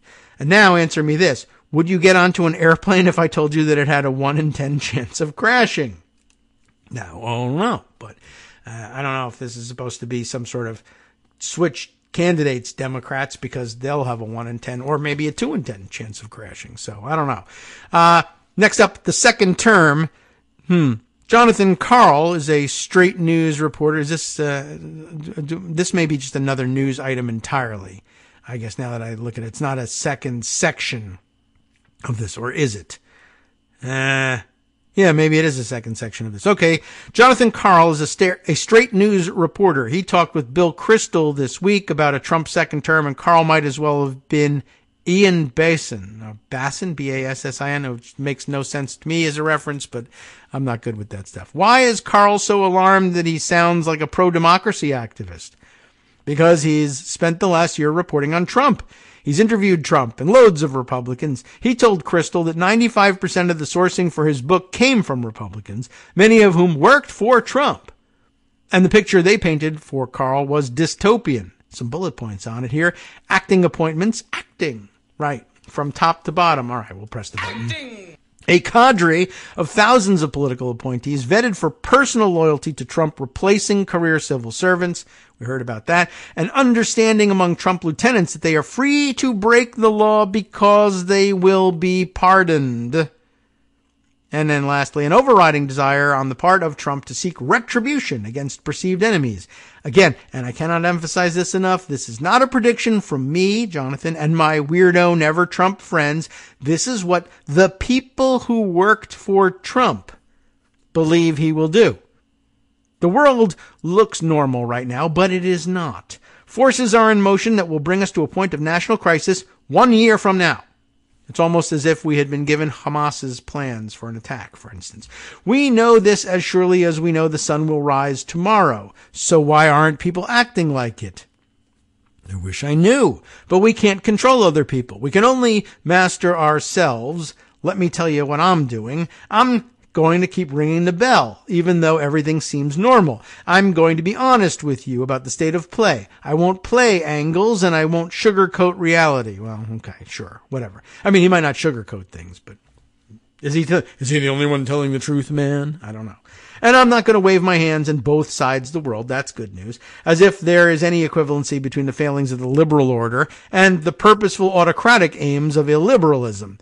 That's the job, and that's what we're going to be doing at the Bulwark, he says, every day. If you haven't already, he hopes you'll join us, and basically looking for subscribers and supporters. Let's see. Is there more to this? No. This is an interesting structure. I guess this is his daily column, and he dumps whatever number of things he wants on you. 2 of those 3 are related. The third item is, in fact, I guess the second item was really a different item entirely, but it was related. So I thought I would add it to the pile. Got a few minutes here, very few, before our next break and hopefully the transition to talking to Joan. Let me throw something else at you because, we've been piling on here. Greg Sargent has a piece this morning that he recommends that he always recommends you read his pieces, but so do I. So that's what we're doing. I thought this was an interesting change in direction, a counterpoint, let's say. Enough, he says, with all the fatalism about a Trump dictatorship. Though he's not saying ignore it, obviously. It's Greg Sargent. You can trust Greg Sargent. But let's see how he wants to present things this morning. Are you afraid of a Donald Trump dictatorship? It sounds like a late-night infomercial. Well, know this. The only thing you have to fear is fear of Tyrannus Trumpus itself. Okay, but that's pretty bad, right? By now, it's hard to deny that Trump has a narrow but plausible path to authoritarian rule in the United States. Polls show he could well win next year's election. Trump allies are openly developing an elaborate blueprint to transform a second term into a full-blown autocracy. Prominent columnists have demonstrated in great detail how it might succeed, but certain versions of this argument have grown seriously problematic. It's sometimes said that our institutions and civic culture have withered so much that resistance to Trumpian tyranny would be incapacitated, rendering its onset all but inevitable. Such a reading of the moment risks leading us astray. It fails to account for much of the good that transpired during the Trump years, from which there is plenty to learn. Undue fatalism could prove counterproductive. De-energizing voter opposition, that's certainly possible, exactly when Trump is brazenly projecting his dictatorial intentions.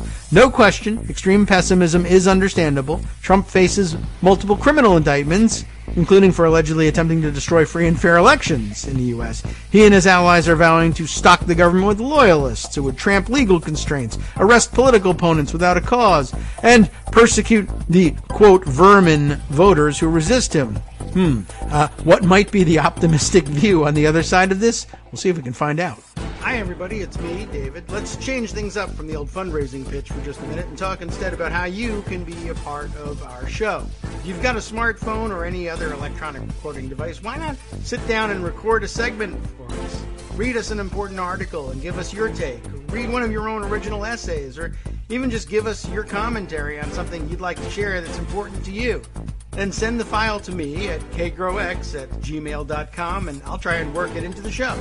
Short segments, a few minutes in length, are easiest to fit in. And of course, I can't always guarantee that I'll be able to play everything, but if you've ever shouted at your radio or TV about something you wish was being covered, here's your chance to change that. Make the show your own. Send your submissions to me at kagrox@gmail.com.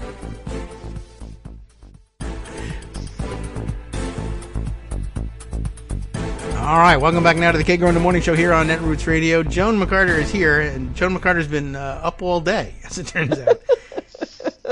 Early start for you, but yeah, okay. Well, it's cold and flu season. Everybody's a little froggy these days. So we understand. We've been struggling with it for about 10 to 12 years now myself, but no real cause. Just I don't know. That's mornings for me.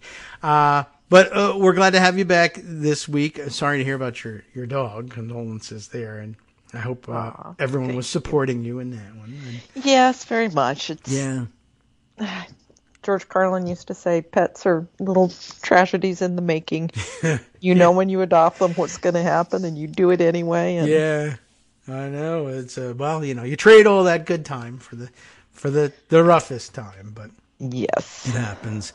Thank you for the condolences. Well, we can all appreciate that loss because we've all been through it. So, but we're glad to hear from you again. And as I was explaining, I know it always seems these days. I mean, it says in the newspapers that we're a long way away from the next government shutdown, but that's our continuing theme, and we're not. I mean, 7 weeks is a long period of time, but if you take like 6 of them off from work, you might not get done. Yeah. And, we're about right now, they're not even thinking about it, from what I can tell. We've got plenty of time. But by next week, they'll be saying, aren't we supposed to be in recess? And by next week, we'll still be having a big fight over Ukraine aid. Yeah, they're still working on that version of things. Yeah, I guess we should concentrate on what they are doing. We know what they're not doing, and we've covered that for a long time. And they'll start not doing that again later. Yes. But right now, they're not doing Ukraine aid. and the White House, even Volodymyr Zelensky, are trying to change that. Okay. He is providing a classified briefing today via video to the Senate, trying to convince recalcitrant Republicans there that this really is that urgent. Okay. That he needs us. While the Speaker of the Ukrainian Parliament is in D.C. today, meeting with House and Senate members. Okay. Sending the same message. Meanwhile, Mike Johnson our new speaker, yeah, wrote to the White House this morning and said, sorry, nope, you are not going to get this unless you give me the House Republicans' terribly racist immigration policy bill. Yes, that's their price for Ukraine aid. So it's that's where we're at. Okay. Well, important to know that. So it's interesting with all these Ukrainians in town meeting with congressional leadership. Last time that happened, that resulted in a secret tape in which Kevin McCarthy said that he thought Putin was paying Trump, even though that wasn't the important part of the discussion. But they don't have a great track record, Republican leadership, when Ukrainians come to town to tell them about the seriousness of the problem. But maybe this time, not. I don't know, whatever it is, things have changed. The last time they did that, Ukraine had already been invaded, but for some reason, like in this country, we discussed the Ukraine invasion as being like 2 years old. Right. And it started in 2014. And that's going to be 10 years next year. Yeah. That's pretty weird. But all right. So let's see. So they're holding or attempting to hold Ukraine aid hostage to their border demands. And do we know about what any idea how that's shaping up? Will it just, or will it all turn Senate, on this visit? The supposed negotiators in the Senate are digging in as well. Okay. Cornyn said yesterday, John Cornyn, Texas, this is not a traditional negotiation where we expect to come up with a bipartisan compromise on the border. This is the price that has to be paid in order to get the supplemental. Uh-huh. So we're not negotiating. Yeah. We are saying, you give us this. Yeah, although this is traditional. It was a bill that had a hard time even with the House GOP. It took them a long time to get it passed because it was so racist and so xenophobic. Oh, really? A few compromises on things not related to the most racist and xenophobic problems were what got it passed. It makes asylum much, much more difficult to achieve. Yeah. It really does nothing to enhance border security. It's just beating up on brown people. Well, that's their favorite pastime. But was the implication that there were some Republicans that were like, hey, this is too racist? Or were they? There were. Did I understand that correctly? Okay. All right. Well. They gave up on it. It was bad that Henry Cuellar refused to support it. So no Democrat voted for it in the House. All right. White House said immediately this is going to be veto. Senate Republicans were opposed to a lot of it. But not John Cornyn. But, now here's their chance to get a quote-unquote win against Biden. So they're digging in. Okay. And I also think it's a reflection of Mitch McConnell's waning power. That they're putting up this fight and he's sort of letting them do it. Yeah, he may be out of energy, or just out of clout. I think he's out of clout. Realizes it. Yeah. All right. Well, we'll see how this one goes. That's an interesting way of putting it, though. Cornyn saying, "Oh, this is not a traditional negotiation." I mean, it is. It has quickly become the tradition of negotiation with Republicans that everything is a hostage. Yeah. And we want everything we want exactly as we want it, or else you can't have basic function of government. Right. I mean, and interestingly enough, it is not just, of course, aid to Ukraine. The whole package is aid to Israel and to Taiwan. Yes, right. So it's quite a hill that they're going to die on the Republicans. I guess so. Yeah, and of course, if the situation were somehow reversed, if it were Democrats holding out for whatever program was interesting or necessary to them, this would be who lost Taiwan? The Democrats, right. Of course.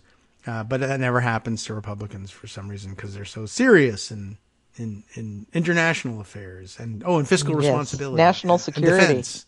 And national security. They're the National Security Party. Right. The one with the spy as the national security advisor who got arrested and had to be pardoned. And yada, yada. The Law and Order party with the guy with 91 indictments. All those things.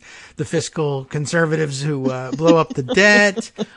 Is there anything that they stand? I got right. The Family Values Party that has a weird three-way situation in Florida. Moms 3 Liberty. Now they're having to rename it. It's all. What a fantastic party. Yeah. No wonder they stopped writing platforms. I wouldn't. What could you put in it? Anyway, so this is what we're dealing with. I know you've also got one eye on the Supreme Court. Well, while Congress isn't getting anything done, you got a chance to look across the street. Yes. And that's been the latest entry, right? But today they're hearing the tax case, which is really quite potentially radical. And I've heard that said, hopefully a majority is listening to the tax experts who are saying, you really don't want to give them what they're asking for because that throws the entire tax code into question. And please don't do that. So hopefully that's the message that prevails today in the court. Yeah, I've seen it written up, and I've attempted to kind of get my head around the case, and I'm not certain it's that easy to do. It's not that easy to get your head around because it's taxes, and that's arcane and deadly dull and awful, but it's taxes on unrealized profits held overseas. Yeah, and I guess a one-time provision in the 2017 Republican tax scam bill that they put in to offset some of the huge tax cuts they were giving to corporations, saying, okay, for this one time only, over the next 8 years, you have to pay back this amount of taxes on this amount of unrealized profit for your overseas holdings.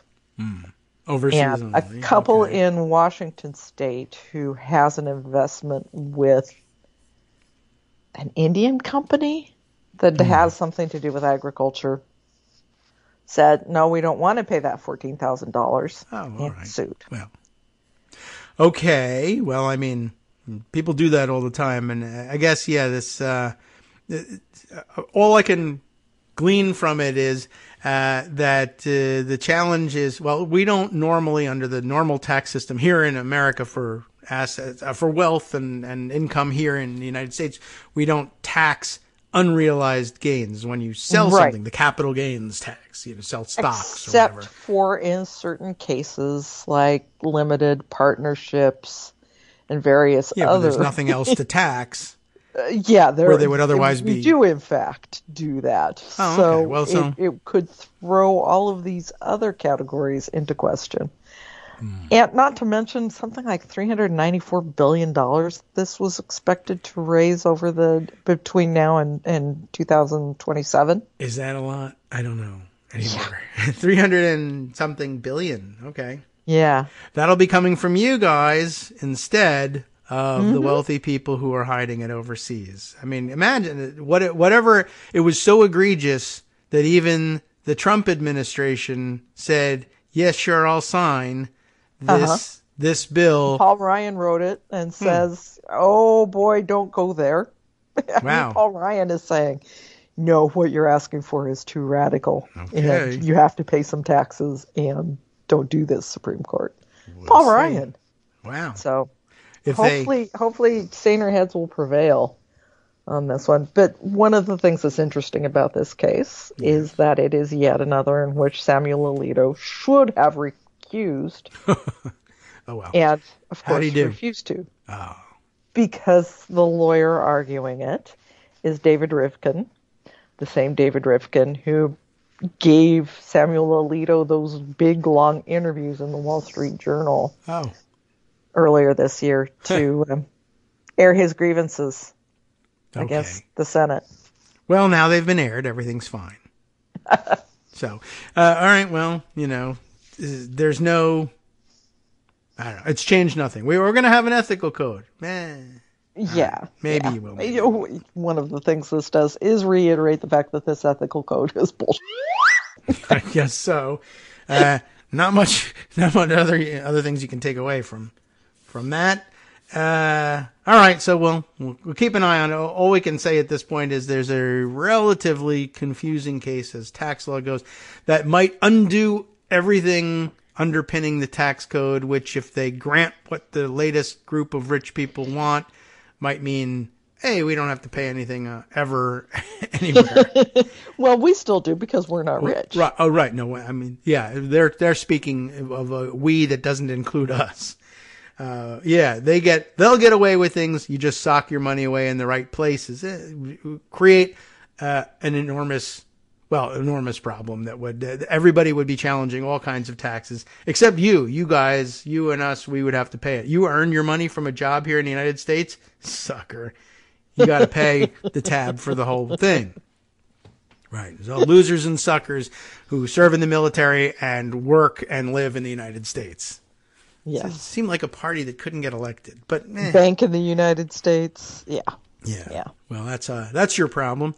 Let's see. What we didn't get a chance to discuss last week was that Dick Durbin did something like robust yes, he did. in the Senate Judiciary Committee, and we're happy. Kind of stuck it to the Republicans, and they did not appreciate that. No, they were very upset. But was it a good thing? It was a good thing. It was to issue subpoenas to Leonard Leo and Harlan Crow. Okay. That is, I mean, all right. I think we were clear on, like, okay, so they're subpoenaing them. Now, at least Leonard Leo says, I'm not showing up. I don't know whether Harlan Crow has bothered to say. I don't know why you would bother to say you're not showing up. Right. Because you're Leonard Leo and you're an asshole. I guess so, and that he wants to say that and look tough. But I mean, and I guess Harlan Crow did the millionaire thing. Like, I'm not going to react. I did last I heard. He may show up. Who knows? Yeah. I don't really know, but he may. Sometimes they want to tell the tale, right? You're goddamn right. I ordered the code red, but Leonard Leo doesn't because he's a lawyer. Harlan Crow is just a rich guy, and he may not know it's not wise to go. But all right, we'll find out. But he, what exactly was it that he did that? Besides issuing the subpoenas that made the Republicans so upset. He change an interpretation of the rules? Okay, he overruled their Rule 4 objection that they had reached the 2-hour mark of the meeting and so had to adjourn until next week. Okay. And he just said, okay, we're suspending Rule 4. You guys wasted 2 hours fighting over nominations that we have already heard 3 times. I see. They testified. They did the markup. There was how did it work? Some of the Democratic members initially passed these guys by proxy vote and decided they wanted to do it by direct vote. So they brought them back into the panel to talk about and pass again. Marsha Blackburn and one other, I can't remember which, Kennedy, I think both said, no, we didn't get to talk about them the first time around, so we have to give our objections to these 2 nominees and spent, as close as they could to 2 hours filibustering these people, even though they had already been approved by committee once. So trying to carry over a filibuster it was a huge time-wasting effort on the part of the Republicans, so they could say, we invoke the 2-hour rule. We have to, when on days where there are votes happening on the House floor, we can only meet for 2 hours. Yeah, so there was a 2-hour time limit on the hearing, and Republicans said, if we waste all 2 hours, then we won't get to vote on this thing we don't want. So they moved a filibuster from the Senate floor into the, they just recreated it in committee. Right. To which Durbin said, now that you're out of breath, you thought I was going to say the 2-hour time limit is up, but I was really just, I don't know whether he argued, well, it tolls the 2-hour time limit, or I just don't care. He didn't argue. He just did it. Okay. Lindsey Graham melted down. The rest of the Republicans walked out of the room. Well, that didn't answer anything. It made it easier to work. That's why it was 11-0, you were saying. Yeah. Yeah, okay. I mean, that's just straight up power of the gavel, right? The 2-hour limit is up, Mr. Chairman. It isn't. Yes, it is. We object. Well, you're in the minority. I guess you could waste however much time you want objecting to that. But in the end, I'm going to bring down the gavel and say, we're still going. And of course, all of this came with the accompanying, you were destroying this venerated committee. Oh, yeah. Blah, blah, blah, blah, blah. Well, that's what they usually say when they break filibusters. It was quite the hearing to listen in on. Wow. Well, sounds exciting. You missed a barn burner. But, Durbin glad prevailed. he did it. Okay, that's good. We've been, we're always excited whenever Dick Durbin says to hell with it. And by the way, I think he did cite also. I think I saw you mentioning in your write-up of it that he was saying there's precedent for this, and it's Republican precedent. And Graham and Grassley set this precedent. Yeah. So okay, now precedent has been set with respect to blue slips. But he doesn't like that one. But whatever. Yeah. We know that's out there. It's nice. I wanted to just note for the record that he doesn't always on every subject say, what can I do? My hands are tied. So, there's hope for things. He sometimes has to feel like he's backed up against the wall for certain items. Others he's more aggressive in. So that was worth noting. And a good reminder of what the power of the gavel means is I will interpret this rule. You have the right to object to my interpretation, but unless you can outvote me, that's the interpretation. Sorry. The other thing he did was just basically overrule the 177 amendments to the subpoenas that Republicans were bringing. Yeah. He just said, nope. We're ruling him out of order, essentially. I don't know exactly what procedural trick he used to do that, but he just bypassed them. I mean, I guess you can just do it, right? I rule it out of order. Well, I think your ruling is wrong. All right, we'll have a vote, but I think we know how it'll come out. We have the majority. And, that's one of the rougher times living in the minority, especially when you think you have a point. But they may not have had a point because amendments to subpoena... I mean, what, were you going to amend the time that he's supposed to show up? What? Oh, they had a subpoena for Sonia Sotomayor. They had all of these things that they were going to try to do. Sure. Well, just a reminder as well, every time I have to watch the Judiciary Committee, I remember this. All of the worst people in the Senate Republican conference are in the Judiciary Committee. Well, right. Like they're the Jim Jordans of the Senate. That's the committee that gets on TV most frequently or debates the hottest hot button issues, what have you. So Ted Cruz, Tom Cotton, Mike Lee, Marsha Blackburn, Lindsey Graham. I mean, they're wow. Yeah. Well, yeah, you kind of hope for it. It's a sort of someone should be, I don't know, putting sneezing powder in the locker room on the other side. There's one of those things. Like, really, what a lineup of. Grassley's probably the least worst of them. That's saying an awful lot. That's pretty amazing. Kennedy. Yeah. The Cruz? The country lawyer. Cruz? You did. You started with Cruz, I think. Cruz and Cotton. And, well, is Hawley on that too? Or is he, okay. Hawley's on it too. Fallen out of the news lately, but he's just perpetually one of the worst people, but we only remember it from time to time when he does something horrific, but, all right. Well, so that going on, but it was worth calling out as positive development and good news for Dick Durbin fans.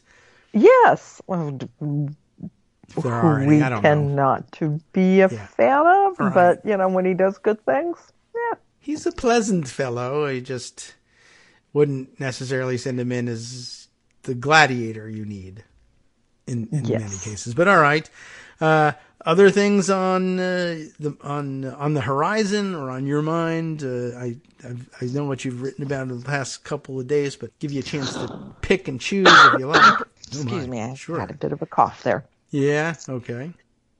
Chicken soup. Well, not doing spending bills.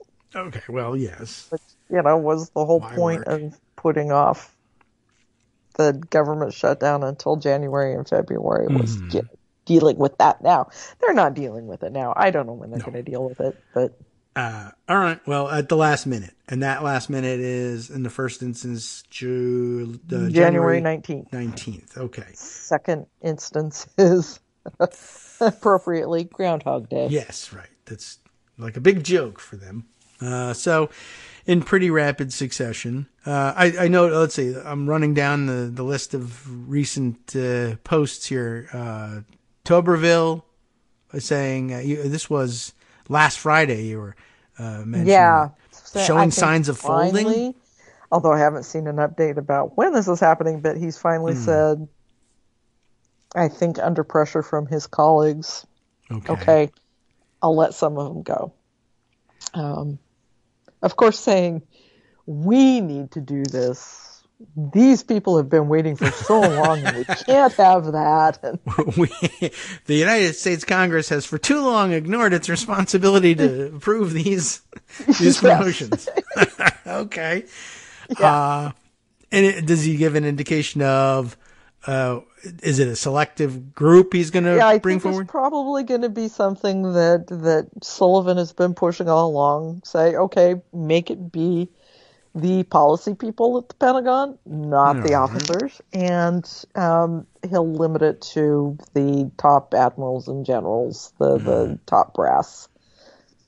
Nobody else move forward. Well, which is essentially also what the rule change the Democrats are ready to bring up would do. And I think that they're probably, because it's gotten so bad, I think that there are probably enough Republicans that the rule change would happen, which is probably why they finally convinced Tuberville to relent. Yeah, all right. That I mean, when you're a big enough asshole that the Senate has to change its rules to deal with you, and Republicans are willing to do that, you've outlived your utility. That's usually the way it works, is that at least somewhere behind the scenes when somebody says, all right, I'm going to change my approach, it's because someone has forced them or said, I can render your approach null and void. Oh, well, in that case. His only friend in this is Mike Lee. So it's surprising that anybody would be a friend in this. And I'm sure it makes good sense for policy purposes to get out of the way of the top brass, because, the argument has long been, well, you're affecting military readiness and plans and preparations. But of course, it also highlights the fact that, when push comes to shove, or even just casually, Republicans, for all their talk about support the troops, are happy to throw your rank and file under the bus. They're not rank and file troops, but rank and file officers, mid-level officers, that nobody knows who they are. They're relatively anonymous, and they're not in sensitive positions that everybody recognizes. They all remain held hostage. They're the ones actually, family people who are... in addition to some real heroes who were up for promotion, who weren't getting promoted. And there's also a real problem in terms of the military careers of these people. They only have so long to be promoted before they're sort of forced into retirement. I mean, you have to keep climbing the ladder, and there's a time limit on how fast you climb that ladder before you're retired. I can see that. And some of them are bumping up against that if he doesn't relent and do it soon. Well, he's not interested in whose career he destroys in promoting his own. Not that he has any friends who would help him promote it. But, there's a real impact in that. And once again, those people get tossed under the bus while the high-profile stuff. But on a larger, broader, higher level, I'm really hoping that this is something that gets the Senate to thinking, exactly what are we doing with confirmations here? Do we really have to confirm 800 military promotions every year? Or should some of these just be handled within the Pentagon itself? That's a good thought. I mean, it does surprise a lot of people to find out that, did you know that every single promotion in the officer corps has to be voted on by the Senate? And they usually just handle it by saying, all right, everybody's in.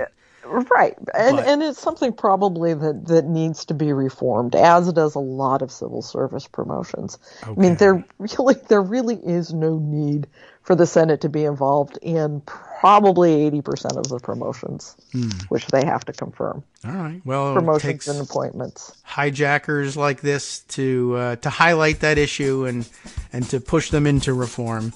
So, not that we're going to have institutional reform, because, but certainly not going to get it because it's the right thing to do. No, it's nice to think about. Yes. I was reminded just the other day that it was about 10 years ago that they had the 2013 nuclear option that cleared the way for most executive appointments and judicial appointments to be, or to have cloture invoked by a majority vote. Yep. So, that passed quickly, and I guess it's time for another anniversary to you for that. Why, thank you. I saw myself quoted. I had forgotten what I had actually said on the radio show, and apparently I said, I might be destroying the Senate, just like they say, but it kind of sucks anyway. I said, that sounds like me. I often sounds forget. Like you. I think you probably did say that. I think I might be guilty there. Okay.